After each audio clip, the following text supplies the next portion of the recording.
नमस्कार। देश देशांतर में आपका स्वागत है। मैं हूं कुर्बान अली। बुधवार को प्रधानमंत्री नरेंद्र मोदी ने अपनी यात्रा के दूसरे दिन इजराइल के प्रधानमंत्री बेंजामिन नेतन्याहू के साथ बातचीत की और एक साझा बयान जारी किया, जिसमें कहा गया है कि विकास के बारे में दोनों देशों के विचार एक जैसे हैं। ये दोस्ती को और मजबूत करता है। इस मुलाकात के बाद दोनों देशों के बीच कई अहम समझौते हुए हैं, जिनमें कृषि, विज्ञान और तकनीक, अंतरिक्ष, जल प्रबंधन जैसे क्षेत्रों में कुल 7 समझौतों पर दस्तखत किए गए हैं। इन समझौतों के बाद एक साझा प्रेस कॉन्फ्रेंस के दौरान प्रधानमंत्री मोदी ने दोनों देशों के बीच दोस्ती का जिक्र किया और इजरायली प्रधानमंत्री बेंजामिन नेतन्याहू को सपरिवार भारत आने का न्योता दिया, जिसे नेतन्याहू ने फ़ौरन मंजूर कर लिया। इजरायली प्रधानमंत्री बेंजामिन नेतन्याहू ने कहा कि हम इतिहास बना रहे हैं। ये मेरे लिए व्यक्तिगत और नेशनल इंटरनेशनल दोनों ही तौर पर अहम है। नेतन्याहू ने हिब्रू और हिंदी के गायक के गीत का जिक्र करते हुए प्रधानमंत्री मोदी से कहा कि आप और हम मिलकर दुनिया बदल सकते हैं। नेतन्याहू ने यह भी कहा कि दोनों देशों के लिए ये पार्टनरशिप अच्छे के लिए है, अच्छे को हासिल करने के लिए है और ये एक अच्छा दिन है। उन्होंने ये भी कहा कि भारत और इजराइल के बीच केवल द्विपक्षीय वार्ता ही नहीं हुई है, बल्कि वैश्विक मुद्दों पर भी चर्चा हुई है। उन्होंने कहा कि हम 2 देशों के अलावा अफ्रीका और तीसरी दुनिया के देशों के लिए भी जागरूक हैं। वहीं प्रधानमंत्री मोदी ने कहा कि इजराइल में जिस गर्मजोशी के साथ उनका स्वागत किया गया, उससे वो बहुत खुश हैं। पिछले 70 सालों में भारत के किसी प्रधानमंत्री की ये पहली इजराइल यात्रा है और ये दौरा काफ़ी अहम माना जा रहा है। देश देशांतर में आज बाद प्रधानमंत्री की इजराइल यात्रा की और इस यात्रा में क्या कुछ हासिल हुआ, उस बारे में भी हम चर्चा करेंगे। इस चर्चा में मेरे साथ जुड़ रहे हैं प्रतिरक्षा मामलों के जानकार राहुल बेदी, पूर्व राजदूत प्रोफेसर वीना सीकरी, जामिया मिलिया में सहायक professor doctor Mohammad Sohrab, Bharat foundation के निदेशक आलोक बंसल और वरिष्ठ पत्रकार सतीश जेकब। आप सभी का स्वागत है। इससे पहले कि हम ये चर्चा शुरू करें, आइए इस बारे में देखते हैं एक रिपोर्ट। प्रधानमंत्री नरेंद्र मोदी इजराइल के प्रधानमंत्री बेंजामिन नेतन्याहू के बीच बुधवार को यरूशलेम में शिखर वार्ता हुई। दोनों नेताओं के बीच बातचीत में आतंकवाद, विकास में सहयोग के अलावा रक्षा और सुरक्षा क्षेत्र में सहयोग के मुद्दे प्रमुख थे। बातचीत के बाद दोनों देशों के बीच 7 समझौते हुए। इनमें अंतरिक्ष, कृषि, जल संरक्षण और सफाई के अलावा दोनों देशों के बीच विज्ञान के क्षेत्र में सहयोग के लिए संयुक्त कोष बनाने संबंधी समझौते शामिल हैं। We spoke about so many fields where we think we can make a big difference in water, in agriculture, in health, in every field. It's a partnership to seek the good, to defend the good, to achieve the good.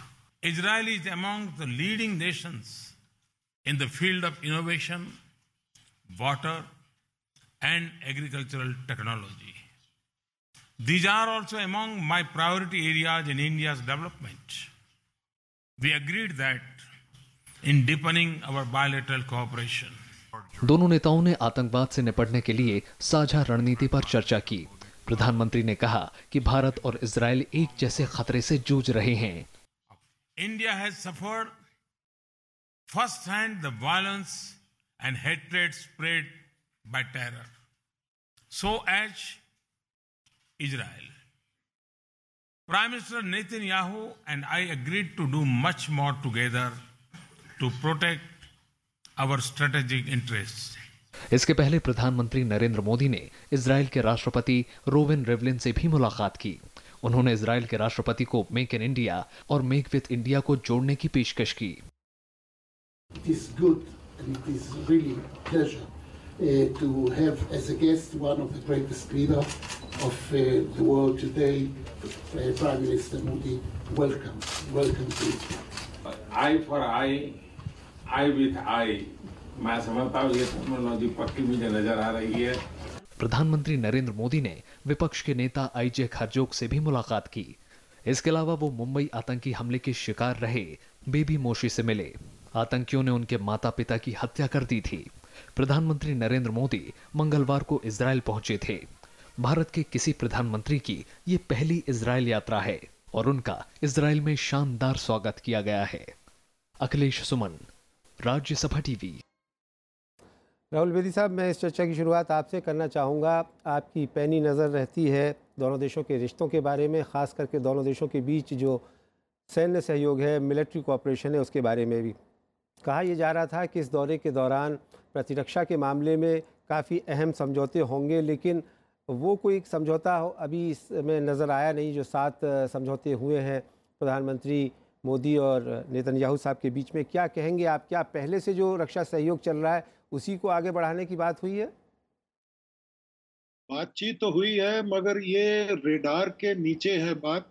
Israel ये नहीं चाहता। Israel का ये कहना है कि उसकी जो मिलिट्री कोऑपरेशन हिंदुस्तान के साथ है वो बड़ी थोड़ी है, बड़ी बेसिक है। अगर आप जॉइंट स्टेटमेंट देखेंगे तो 12 नंबर पर ये ज़रूर कहा है कि डिफेंस कोऑपरेशन चलेगी और मेक इन इंडिया को आगे बढ़ाया जाएगा डिफेंस फील्ड में। 2 लाइनें सिर्फ दी गई हैं, मगर इजराइल नहीं चाहता कि इसका शोर मचे। मगर इजराइल तीसरे नंबर पर है इंडिया को डिफेंस इक्विपमेंट सप्लाई करने में, ख़ास करके मिसाइल्स। और सितंबर अक्टूबर के महीने में इजराइल एयरफोर्स, पहली बार भारतीय एयरफोर्स की एक्सरसाइज हो रही है। और जो सप्लाई इंडिया को रडार की और मिसाइल सिस्टम्स की, वो और कोई मुल्क नहीं दे पाता है हिंदुस्तान को, क्योंकि ये किसी ट्रीटी में या कोई कंट्रोल रिजीम में ये नहीं आता। और सब आखिर में मैं ये कहूँगा कि हिंदुस्तान और इजराइल में 15 armed UAV unmanned aerial vehicle जो हैं, वो भी उसका भी सौदा चल रहा है। तो ये कोई लगभग 3 या 4 बिलियन डॉलर का सौदा चल रहा है, मगर इसका शोर नहीं मचा रहे। और ये रडार के जी, आप रहे राहुल बेदी, कुछ तकनीकी खराबी की वजह से आपसे हमारा संपर्क नहीं बन पा रहा है। हम आपके पास दोबारा आने की कोशिश करेंगे। हमारे साथ प्रोफेसर वीना सीकरी हैं, राजनयिक रही हैं। वीना जी, आप इस दौरे के बारे में क्या कहेंगी, और ये जो जॉइंट स्टेटमेंट और जो 7 एग्रीमेंट हुए हैं कितने अहम हैं आपकी नज़र में? ये 7 MOUs बहुत उनकी बहुत अहमता है, और मैं सोचूंगी क्योंकि ये बहुत टारगेटेड हैं। ये स्पेसिफिकली बता रहे हैं कि वाटर के मामले में, एग्रीकल्चर के मामले में और अन्य चीज़ों के मामले में हम अपनी कोऑपरेशन कैसे बढ़ाएंगे। तो ये बिल्कुल ही बहुत ही महत्वपूर्ण है। लेकिन इसके अलावा मैं ये भी कहना चाहूँगी कि हमारे प्रधानमंत्री का जो विज़िट रहा है इस बार, बहुत ही वेल राउंडेड विज़िट है। क्योंकि देखिए, उन्होंने एग्रीकल्चर में बारे में फ्लोरिकल्चर के फार्म को विज़िट किया, जहाँ पे क्रिजेंटम का नाम हमारे प्रधानमंत्री में रखा गया। फिर उन्होंने हॉलोकॉस्ट मेमोरियल म्यूजियम विजिट किया है। फिर उन्होंने हाइफा कल जा रहे हैं, जहाँ पे वो हमारे भारतीय सोल्जर्स की जो मेमोरियल है फर्स्ट वर्ल्ड वॉर के बारे में, जिन्होंने हाइफा का डिफेंस किया था, उनके मेमोरियल में जाएंगे। फिर वो इंडियन और इजरायली CEO से मुलाकात कर रहे हैं, इंडियन कम्युनिटी से मुलाकात कर रहे हैं। ये निर्णय किया गया है कि इजराइल में हमारा कल्चरल सेंटर, भारतीय कल्चरल सेंटर खोलेगा। और ये बड़ी अच्छी बात है, क्योंकि इजराइल की युवा जो हैं उनका बड़ा इंटरेस्ट है भारत में, और वो बड़ा यहाँ आना चाहते हैं। और जो इजराइल और भारत के बीच सांस्कृतिक और हिस्टोरिकल संबंध जो हैं, इसके बारे में ये कल्चरल सेंटर के थ्रू डेवलप किया जा सकता है। तो इसलिए मैं सोचती हूँ कि strategic, security, space, cyber security, culture, homeland security, it is a very good mix. इनमें सब चीज़ों का जो सम्मिश्रण हुआ है, ये बहुत अच्छी तरह से हुआ है। और इससे हमारे देश को और इजराइल के देश को, दोनों को बहुत लाभ पहुंचेगा इसके बारे में। जी, आप रहे वीना जी, मैं आता हूं आपके पास में। आलोक बंसल साहब, क्या कहेंगे आप? 2 दिन पहले भी आपके साथ हमारी इस बारे में चर्चा हुई थी इसी कार्यक्रम में, और ये कहा जा रहा था कि इस दौरे को लेकर के इस तरह का एक हाइप है। क्या आपको लगता है कि आज जॉइंट स्टेटमेंट के बाद और जो MOU साइन हुए हैं उसके मुताबिक हुआ है?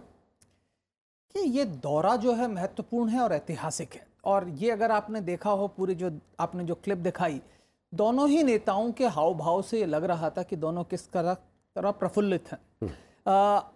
क्या वास्तविकता है, क्योंकि भारत और इजराइल के बीच में, जैसे राहुल बेदी जी ने कहा, रक्षा संबंध तो काफ़ी समय से प्रगाढ़ रहे हैं। और आज इजराइल भारत का तीसरा सबसे बड़ा सामग्री प्रदान करने वाला राष्ट्र है।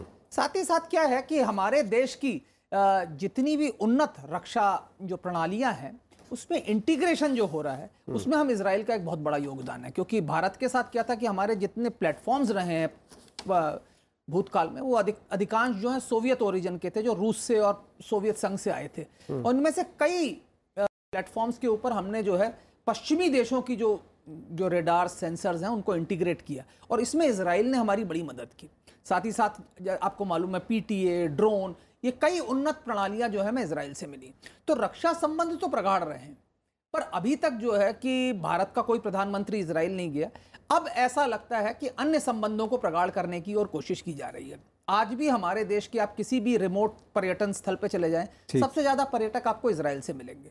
तो ये जो कल्चरल सेंटर बनाने की बात है, ये इन पर्यटकों को और लुभाने की कोशिश की जा रही है। फ्लोरिकल्चर, ड्राई लैंड फार्मिंग, इसमें इजराइल का अपना अलग योगदान है। और जहां तक सवाल रिसर्च एंड डेवलपमेंट का है, उसमें भी इजराइल काफी उन्नत है। तो जो प्रधानमंत्री की जो मेक इन इंडिया पॉलिसी है, जिसका कि फलक्रम जो है रक्षा उत्पादन है, रक्षा क्षेत्र में जो मेक इन इंडिया होगा और उसमें जो भारत का लेवरेज जो सबसे बड़े इंपोर्टर के रूप में उसको हम यूज करना चाहते हैं, उसमें इजराइल का बहुत बड़ा योगदान हो सकता है। क्योंकि इजराइल एक छोटा सा राष्ट्र है, वहां की जो उन्नत कंपनियां हैं वो भारत में आके निवेश करके यहीं पे रक्षा उत्पाद बना सकती हैं और फिर भारत ही नहीं बल्कि दुनिया के अन्य राष्ट्रों को भी निर्यात कर सकती हैं। ठीक है डॉक्टर सौरभ, आप किस रूप में देखते हैं इस दौरे को? इसकी डिप्लोमेटिक मायने क्या हैं? क्योंकि पिछले 70 सालों में सन 92 में जाकर के हमारे फुल टाइम डिप्लोमेटिक रिलेशन कायम हुए और अभी उसके बाद भी जो पिछले 25 सालों का सफ़र है उसमें पहली बार ये गर्मजोशी देखने को मिल रही है। क्या कहेंगे आप? पहली बार ये गर्मजोशी देखने को मिल रही है, इसलिए मिल रही है कि पहले मरतबा इंडियन प्राइम मिनिस्टर कोई गया है और वो प्राइम मिनिस्टर गया है वो उस पॉलिटिकल पार्टी और आइडियोलॉजी को रिप्रेजेंट करता है जिसमें और इजराइल की जो ज़ायनिज़्म है, जो एक रेसिस्ट आइडियोलॉजी है, जो ये स्टेट का फाउंडेशन है, कोई बुनियादी तौर पर फ़र्क नहीं है। फ़र्क सिर्फ पे इतना है कि एक रिलीजन के नाम पर, रेसिज्म के नाम पर एक स्टेट बन चुका है और एक कन्वर्ट कर रहा है। फितरी बात है, इसका इम्प्लीकेशंस बहुत ही डेंजरस है हमारे लिए। एक तो वो स्टेट जो रेसिस्ट है, फासिस्ट है, अनडेमोक्रेटिक है, ऑक्युपायर है, अपार्थाइड है, वहाँ पर सेटलर कॉलोनियलिज्म उसकी आज भी आइडेंटिटी है और उसकी पूरी population, Jewish population around 6 million है, 60 लाख है, जो दिल्ली की आधी पॉपुलेशन से भी कम है। वो इतने बड़े कंट्री का सपोर्ट उसको मिल रहा है और वो उस सपोर्ट को, फितरी बात है, वो अपने जो उसका जो पॉलिटिकल एजेंडा है, जो ज़ायनिज़्म जो पॉलिटिकल प्रोजेक्ट है, उसको लेजिटिमाइज कर रहा है, उसको स्ट्रेंथन कर रहा है और उसको हासिल करने के लिए इतने बड़े कंट्री का सपोर्ट मिल रहा है, इतना बड़ा मार्केट मिल रहा है जिससे प्रॉस्पेरिटी होगी उसकी। और फितरी बात है कि हम उस ज़ायनिज़्म के कंसोलिडेशन में हमारा कंट्रीब्यूशन होगा। ठीक है सतीश जैकब साहब, इनकार नहीं कर सकते हैं। दूसरी सर, आप आधा मिनट टाइम लूंगा। उसका दूसरा इंप्लीकेशन ये है कि एक इजराइल कंट्री जो सेटलर है, जो ज़ायनिस्ट है, उससे हम होमलैंड सिक्योरिटी में हम मदद लेंगे, जहां मल्टीकल्चरल सोसाइटी है, जहां डाइवर्सिटीज है, वेल रिकॉग्नाइज्ड है, इंबेडेड है इनटू ईच अदर्स। वहां पर हम पोलराइज करेंगे, वहां पर हम एक रिलीजियस कार्ड खेलेंगे, वहां पर हम वी एंड देम का एक डिकोटॉमी क्रिएट करेंगे, हम ऑर्डरिंग का डिकोटॉमी क्रिएट करेंगे and on the basis of that हम एक नेशनल सिक्योरिटी को डिवाइड करेंगे, नेशनल आइडेंटिटी की बात करेंगे। ये फासिज्म नहीं है तो क्या है? सतीश जैकब साहब, बड़ी गर्मजोशी के साथ इस दौरे को देखा जा रहा है डिप्लोमेटिक सर्किल में भी और देश में जो इंडस्ट्री है उसके के लिए भी, और ये कहा जा रहा है कि भारत इजराइल का 10वां बड़ा बिजनेस पार्टनर है और एशियाई देशों में तीसरा। क्या आपको लगता है कि इस दौरे से जो, क्योंकि कोई भी दौरा होता है वो एक नेशनल इंटरेस्ट में किया जाता है, वो नेशनल इंटरेस्ट हमारे कितने पूरे होते हुए दिख रहा है? देखिए, जो राहुल बेदी ने एक बड़ी इंटरेस्टिंग एक वाक़या इस्तेमाल किया था, वो ये कहा था कि इजराइल नहीं चाहता कि जो भारत के साथ जो फैसले हुए हैं उसको एडवर्टाइज़ किया जाए। उसको उसने कहा कि वो अंडर द रेडार है, वो इट्स ए की वर्ड। अब मेरे दोस्त हियर, अब मैं इनसे पूरी हमदर्दी रखता हूँ इनके इमोशनल आउटबर्स्ट से, लेकिन जहाँ तक प्रैक्टिकलिटी का सवाल है, देश के हित की बात है, वो आप उसको पहले देखेंगे। ये मैं मानता हूँ मैं एक तरीके से कि जैसे पैलेस्टीनियंस को इस दफ़ा हमारा प्रधानमंत्री वहाँ नहीं गया, ये एक अफसोस की बात थी, लेकिन इस वक्त हमारे लिए इम्पोर्टेंट ये है कि इज़राइल हमारे बहुत काम आ सकता है। उसके कुछ ऐसे स्ट्रेटेजिक उन्होंने इन्वेंशंस हैं जो हमारे लिए बहुत ज़रूरी हैं, तो उससे हम अपना फ़ायदा उठाना चाहते हैं। और जहाँ तक रहा कि इज़राइल ठीक है फैसिस्ट है, मैं मानता हूँ, लेकिन जैसे इन्होंने कहा जी कि एक बन चुका है, एक दूसरा बनने जा रहा है, तो ये तो आइडियोलॉजी की बात होगी, उसकी बात नहीं है। लेकिन मैं समझता हूँ कि इज़राइल से इंडिया को काफ़ी फ़ायदा मिल सकता है। अगर आप स्ट्रेटजिकली देखें, आज चाइना जी भर के और पूरी तौर से पाकिस्तान की हेल्प कर रहा है। इंडिया को भी एक ऐसे एक देश की उसकी ज़रूरत है कि जो उसका फ़ायदा उठा सके। तो जहाँ तक स्ट्रेटजिक बातों का ताल्लुक है, उससे इंडिया को ज़रूर इसका फ़ायदा होगा। ठीक है, मैं आता हूं आपके पास। जी इज़राइल से फ़ायदा लेने का मतलब ये नहीं है कि हम पैलेस्टाइन को बिल्कुल ही गर्दान दें। ठीक। राहुल बेदी साहब, आप डिफेंस डील की बात कर रहे थे। आपने कहा कि 3 से 4 बिलियन डॉलर का डिफेंस डील चल रहा है, प्रोसेस में है, जिसके होने की उम्मीद है। इससे भारत की रक्षा ज़रूरतें किस हद तक पूरी हो सकेंगी आपकी नज़र में? भारत की जो रक्षा ज़रूरतें हैं वो काफ़ी हद तक पूरी हो जाएंगी। ख़ास करके इज़राइल, एक चीज़ आपको याद रखनी पड़ेगी कि इज़राइल कोई बड़ा प्लेटफॉर्म नहीं बनाता। टैंक और आर्टिलरी के सिवाय वो इतने बड़े प्लेटफॉर्म नहीं बनाते, छोटे प्लेटफॉर्म बनाते हैं। मगर उनकी जो एक्सपर्टीज़ है वो फोर्स मल्टीप्लायर्स में है, जैसे रडार है, इलेक्ट्रॉनिक इक्विपमेंट है, एवियोनिक्स है, और ख़ास करके मिसाइल्स और यूएवीज़ हैं। 41% इज़राइल का जो डिफेंस बिजनेस है या मिलिट्री कॉमर्स है वो हिंदुस्तान के साथ है। और जो developments, joint development programmes DRDO, हमारे डीआरडीओ और उनकी कंपनियों के साथ चल रहे हैं, वो काफ़ी हद तक हिंदुस्तान को फ़ायदा दिलवाएंगे। और जैसे आपके एक स्पीकर ने कहा कि जैसे हमारा सोवियत और रशियन इक्विपमेंट है, उसके ऊपर जो फायर हैं वो काफ़ी हद तक इजरायली हैं। तो ये जो 3-4 बिलियन डॉलर की बातचीत चल रही है, इसमें हिंदुस्तान का जो मिलिट्री मॉडर्नाइजेशन है उसमें काफ़ी फ़र्क पड़ेगा। और ये मैं सोचता हूँ कि इजरायली माल जो पिछले 10 साल से आ रहा है, यहाँ असला आ रहा है, वो इंडिया की जो कैपेबिलिटी है उसको थोड़ा आगे उसने बढ़ाया है। और अगर ये जो कोऑपरेशन अभी इन प्रोग्रेस है वो जब पूरी हो गई तो हिंदुस्तान की कैपेबिलिटी को काफ़ी फ़र्क पड़ेगा। अच्छा, एक और बात राहुल बेदी साहब, के ये तो आपने डिफेंस कोऑपरेशन की बात की, लेकिन जो 7 MOU साइन हुए हैं आज, उनमें कहा गया है, उनमें ज़्यादा जोर स्पेस पे दिया गया है और इसरो के साथ कोऑपरेशन की बात की है। उसे आप किस रूप में देखते हैं? उसका भी मिलिट्री एप्लीकेशन है, क्योंकि 4-5 साल पहले हिंदुस्तान ने इजरायली सैटेलाइट भी स्पेस में डाली अपने इसरो के ज़रिए, और स्पेस में भी काफ़ी कोऑपरेशन हो रही है। और जो इजराइल और इंडिया की कोऑपरेशन है वो काफ़ी हद तक स्ट्रेटेजिक लेवल पे भी है और उस काफ़ी क्लासिफाइड एरियाज में भी है। तो ये जो ट्रस्ट एक दूसरे से अब बिल्डअप हो गया है पिछले 25 साल में, ये अब निभाया जा रहा है। और इसमें दोनों का फ़ायदा है, इजराइल को भी फ़ायदा है और हिंदुस्तान को भी फ़ायदा है। और इजराइल की ये रैशनल है कि वो एक जूइश मुल्क है, तो उसको इस्लाम के जो मुल्क हैं उसने सराउंड करते हैं।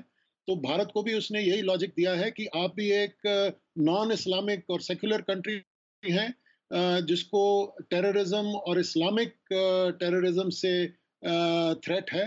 तो ये इनका कॉमन कॉज सा बन गया है और ये इनकी कोऑपरेशन जो है मैं देखता हूँ आगे बढ़ेगी, कम नहीं होगी। अच्छा, वीना सिक्की साहिबा, आप क्या कहेंगी कि ये जो कोऑपरेशन की बात हो रही है, चाहे वो डिफेंस में हो, स्पेस में हो, एग्रीकल्चर में हो या वाटर मैनेजमेंट में हो, अभी इसकी कोई एक तरह से शुरुआत माना जा रहा है, हालांकि काफ़ी अरसे से चल रही है, लेकिन ये बहुत आगे नहीं बढ़ पा रहा है। इसमें क्या दिक्कतें हैं आपकी नज़र में?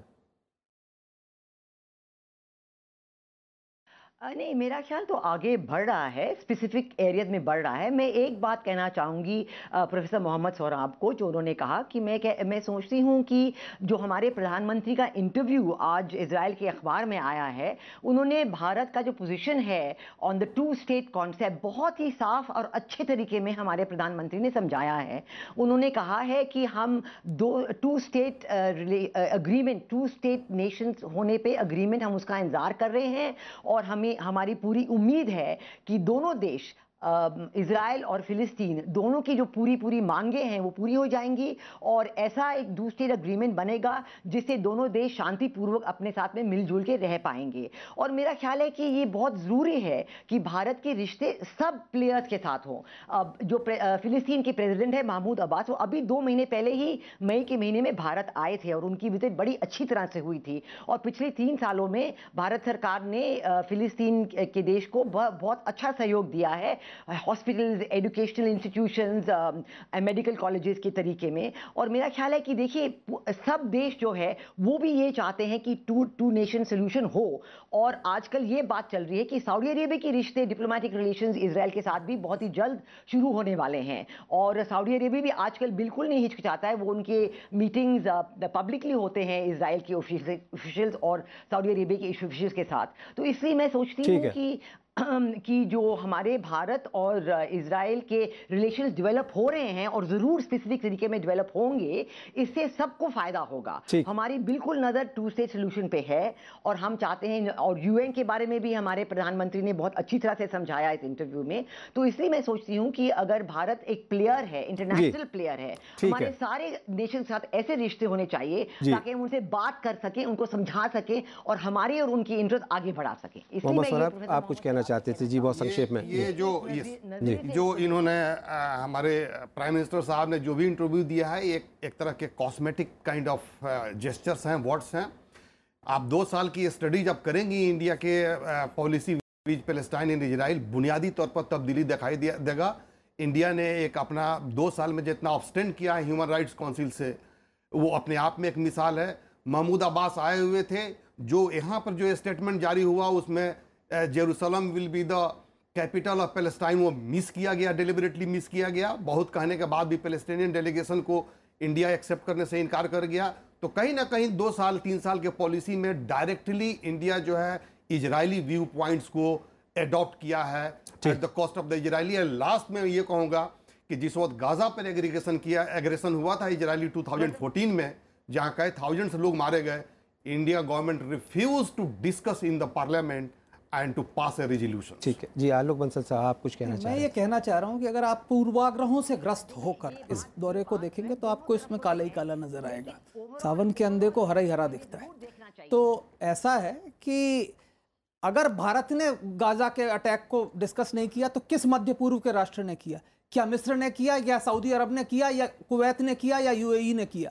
आज सऊदी अरब इजराइल से मिल रहा है। भारत आज भी फिलिस्तीन के साथ है, फिलिस्तीन का दूतावास है हमारे यहाँ, फिलिस्तीनी आज भी आदरपूर्वक यहाँ रह रहे हैं। लेकिन मध्य पूर्व के आधे राष्ट्रों में फिलिस्तीनियों के साथ जो बर्ताव हो रहा है वो इससे बर्ताव। जहां तक सवाल हमारे राष्ट्र हित का है, इजराइल के साथ आज हम जा रहे हैं, लेकिन हमने कभी भी फिलिस्तीन को अबेंडन नहीं किया। आज इजराइल के साथ जाना हमारी आवश्यकता है, हमारी जरूरत है और हम उसको पूरा कर रहे हैं। लेकिन जो कल तक उनके साथ खड़े थे वो तो बुरी तरह से छोड़ चुके हैं। सऊदी अरब आज इजराइल के साथ संबंध बनाने के लिए तैयार बैठा है। आधे अरब देश जो हैं इजराइल के साथ हाथ मिलाने को तैयार हैं। तो ऐसे में भारत अगर अपने पूर्वाग्रहों से ग्रस्त होकर उसको छोड़ दे तो ये बड़ी गलत बात होगी। हमारे राष्ट्रीय हित में है, जैसे मैंने कहा कि हमारी जो मेक इन इंडिया की पॉलिसी है, जो प्रधानमंत्री की एक बहुत प्रमुख पॉलिसी है और जिसमें रक्षा क्षेत्र में निवेश लाने की चेष्टा की जा रही है, वहां पे हमारे जो हार्डवेयर है, जो बड़े प्लेटफॉर्म्स हैं, जैसे राहुल बेदी साहब ने भी कहा, वो हम बनाना शुरू कर चुके हैं। हमारे यहाँ जहाज बनते हैं, पानी के जहाज बनते हैं, एयरक्राफ्ट बनते हैं। उनमें जो सेंसर्स फिट होने हैं, जो रेडार्स, इलेक्ट्रॉनिक सूच लगना है, उसमें इजराइल की एक्सपर्टीज है और छोटा राष्ट्र होने के कारण उसको एक बड़े मार्केट की आवश्यकता है। तो यहाँ एक विन विन सिचुएशन है। इजराइल की कंपनियां भारत में आए, निवेश करें, उनको एक मैन पावर मिलती है, वर्किंग फोर्स मिलती है, और जो इन चीजों का निर्यात होगा वो भारत के हित में है और इजराइल के हित में, दोनों ही राष्ट्रों के हित में। सतीश जैकब साहब, आपका फाइनल कमेंट, अंतिम टिप्पणी के आप इस दौरे को और भारत इजराइल संबंधों का क्या भविष्य देखते हैं? मैं तो समझता हूँ कि जो ये शुरुआत हुई है कि जिसमें बार बार कहा जा रहा है कि मोदी जी पहले प्रधानमंत्री हैं भारत के जो ऑफिशियल यात्रा पे वहाँ गए हैं। ये पहले के प्रधानमंत्री वहाँ क्यों नहीं गए, उसका एक बहुत बड़ा कारण था, वो था पैलेस्टाइन। और दूसरा ये था कि पैलेस्टाइन यूएन में ये रेजोल्यूशन हुआ था that Israel will help create another state of Palestine, जो इज़राइल ने नहीं किया। हमने वहाँ जाके बस ये है कि जो किया है, इजरायली मॉरल को बड़ी सपोर्ट करी है। लेकिन जो मैं बाद में कहूँगा कि जो सबसे बड़ा जो अहम मसला है हमारे लिए वो है हमारी इंटेलिजेंस का। और हर देश इस बात को मानता है कि इजरायलीज़ इंटेलिजेंस में बहुत आगे हैं और उन्होंने सन 71 की लड़ाई से हम लोगों का साथ दिया है। तो इसका और बड़ा कि वो टेररिज्म में हमारी मदद कर सकते हैं, बहुत मदद करेंगे। तो हमें अपने फ़ायदे को देखना है। लेकिन मैं फिर बाद में कहूँगा कि इजराइल, जैसे बंसल साहब ने कहा, इजराइल हमारे साथ है। इजराइल की एम्बेसी यहाँ ज़रूर है, लेकिन इजराइल को नज़रअंदाज करना हमारे लिए गलती होगी। बहुत बहुत शुक्रिया सतीश जेकब साहब, प्रोफेसर वीना सीकरी, डॉक्टर मोहम्मद सोहराब, आलोक बंसल साहब और राहुल बेदी साहब हमारे साथ जुड़े थे बेंगलोर से इस चर्चा में भाग लेने के लिए। तो उम्मीद की जानी चाहिए कि भारत इजराइल संबंधों की जो एक नई इबारत लिखी गई है वो हमारे राष्ट्रीय हितों के लिए, हमारे आर्थिक हितों के लिए मजबूत साबित होगी। इसी उम्मीद के साथ देश देशांतर में मेरे साथ इतना ही। नमस्कार।